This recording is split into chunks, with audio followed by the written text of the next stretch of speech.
வணக்கம், நான் ஜெஃப்னா மேரி. வாங்க வீடியோக்குள்ளே போகலாம். நாங்கள் இப்போ பால் பாயாசம் சாய்ச்ச போகிறோம். அதுக்கு தேவையான பொருட்களை பார்ப்போம். சவ்வரிசி எடுத்து வறுத்து வச்சிருக்கிறேன், சீனி, பிளம்ஸ், கொஞ்சம் உப்பு போடணும், அப்போதான் எங்களோட இனிப்பு சுவை தெரியும், அதுக்காண்டி உப்பு கொஞ்சம் போடணும், கச்சான், ஏலக்காய், மற்றது சேமியா, மற்றது பால் எடுத்து வச்சிருக்கிறோம். வாங்க செய்முறையை பார்ப்போம். பாருங்க, சுடுதண்ணி எடுத்து கொதிக்க வச்சிருக்கிறேன். இப்ப சவ்வரிசியை போடுவோம். அதுக்குள்ள சவ்வரிசி வறுக்கணும், வறுத்ததான் நல்லா இருக்கும்.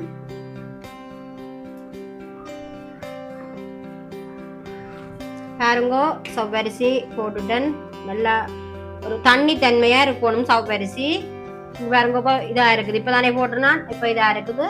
சவ்வரிசி அப்படி எடுத்தா சவ்வரிசி தெரியக்கூடாது, தண்ணி கண்ணாடி பதம் மாதிரி இருக்கணும். அப்பதான் சவ்வரிசி அவிஞ்ச பதம் எங்களுக்கு தெரியும். பாருங்க, உங்களுக்கு சவ்வரிசி நல்லா அவிஞ்சா அப்புறம் காட்டுறேன். பாருங்க, சவ்வரிசி கொதிச்சு கொண்டு உப்பு போட போறேன். உப்பு போட்டா தான் அது அந்த டேஸ்ட் தெரியும் எங்களுக்கு, இல்லாட்டிக்கு அந்த பாயாசத்துல டேஸ்ட் தெரியாது எங்களுக்கு. பாருங்க,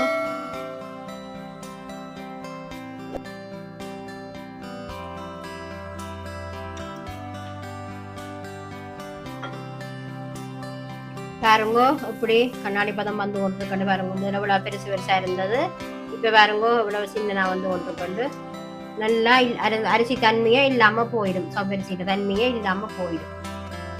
பாருங்க, நல்ல டேஸ்டா இருக்கும், நல்லா அவிஞ்சு தண்டா. பாருங்க, ஆயிரத்தி முக்கால் பதம் வந்துட்டு இப்ப நாங்கள் சேமியாவை போடுவோம். ஏன்னா சேமியாவும் கொஞ்சம் அவியத்தானே வேணும், அப்ப சேமியாவை போடுவோம். அப்ப சேமியாவும் அந்த இதோட நல்லா இதாக வர கணக்கா இருக்கும்.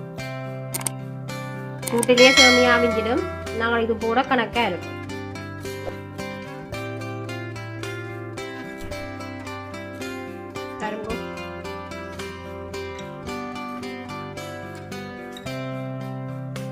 பாருங்க, நல்லா இதாகி வந்துருங்க. பாருங்க, கண்ணாடி பதம் வந்துருங்க. பாருங்க, நல்லா இதாகிட்டுது. இனி நாங்க இப்ப சீனி போடுவோம்.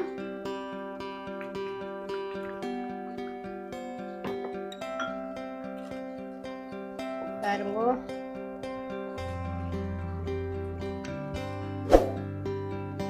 ஏலக்காய் போடுவோம்.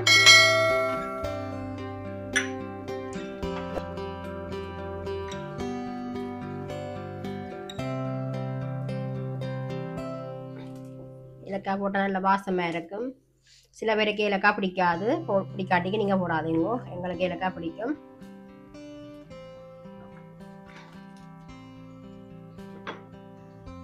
கச்சான் போடுவோம்.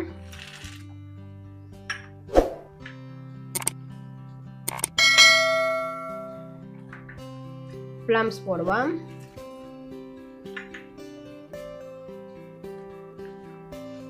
எல்லாம் அவியோத்தானே வேணும், அதுக்காண்டி தான் எல்லாத்தையும் ஒன்றா போடுறது. இப்போ ஒரு கொதிச்ச உடனே பால் விடுவோம்.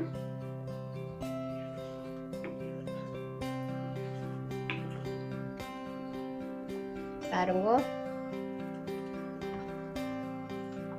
நிறைய இதுகள் போட்டா தான் நல்லா இருக்கும். இந்த கஜு பாதாம் இதுகள் போட்டா நல்லா இருக்கும். இந்த எனக்கு பாதாம் கிடைக்கல, அதால பாதாம் போடல, கச்சான் மாத்திரம் தான் போட்டேன். நான் பாதாமும் போட்டா நல்லா இருக்கும்.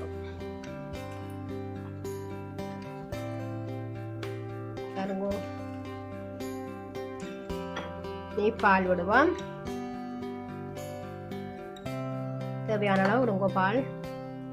என்ன பாயாசம் பால்ல தான் செய்யறது, அதனால பாயாசம் பால் கொஞ்சம் கூட விடணும். அதான் பால் பாயாசம். தேங்காய் பால் நல்லம் தானே உடம்புக்கு, அப்ப நீங்க நிறைய விட்டாலும் பரவாயில்லை. பாருங்க, நல்ல பாலா இருக்குது பாயாசம்.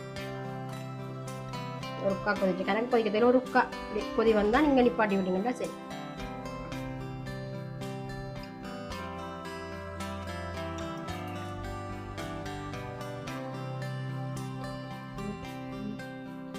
பாருங்க, எப்படி கும்பல் வருதுன்னு பாருங்க. தான் உணவுமே காணும். நீங்க அப்படியே அடுப்பு ஓப்பன் பண்ணலாம்.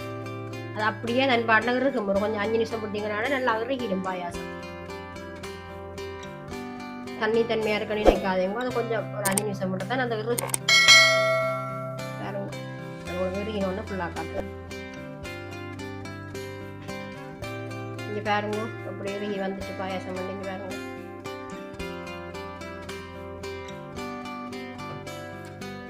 பாருங்க பாயாசம் நிறைய நீங்கள் கச்சான் ப்ளம்ஸ் எல்லாம் நிறைய போட்டிங்கன்னா நல்லா இருக்கும். பாருங்கோ பாயாசம் நீங்களும் செஞ்சு சாப்பிடுங்கோ, நல்ல டேஸ்டாக இருக்கும் குடிக்க. இங்கே பாருங்கோ இவ்வளவு இதெல்லாம் போட்டுருக்குறேன் நட்ஸ் வந்து குடிச்சு பார்த்துட்டு சொல்கிறேன் உங்களுக்கு. நல்லா இருக்கு, நீங்களும் செஞ்சு சாப்பிடுங்கோ. நன்றி.